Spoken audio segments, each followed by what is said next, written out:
At 7:03, the voters in D.C.'s Ward 8 have spoken. Trayon White, the projected winner in the special election to fill his old council seat. That's according to the Associated Press. So here is where the results stand right now. You can see the projected winner here with 30% of the vote. Again, according to the AP, Trayon White. White ran against attorney and D.C. Council staffer Mike Austin, ANC Chair in Congress Heights Salima Dofo, and former D.C. staffer Sheila Bunn. The win comes just months after White was expelled from the council for facing a federal bribery charge. Jess Arnold is live outside the Wilson building now with what comes next. Jess, good morning.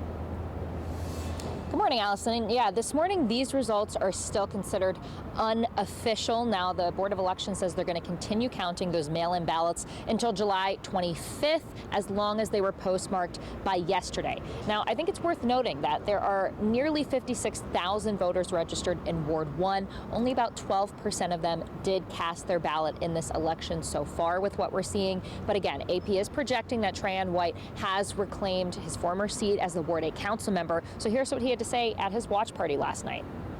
And we got more work to do, so I look forward to working with all the other candidates, all the voters throughout the world, those who voted for me and those who did not vote for me. This is our community. We must unify.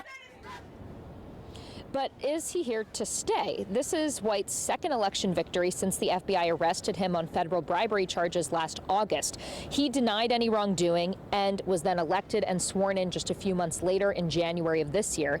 The next month, his fellow council members voted to remove him from office for the first time in council history. Now, since he announced his intention to run for his old seat, there have been conversations in the council about whether they plan to expel him again if he won this special election. And just a few weeks ago, Chair Mendelson proposed and then withdrew legislation that would allow for an already ousted council member to be expelled again without another lengthy and costly investigation. Now, Mendelson said council rules still allow that option, but other council members are hesitant to rush to expulsion against the will of Ward 8 voters.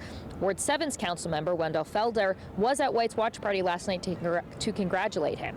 Here's what he said when our team asked if White had his support. As a council colleague, I work with all of my colleagues, so if there's things that we can be supportive of, absolutely.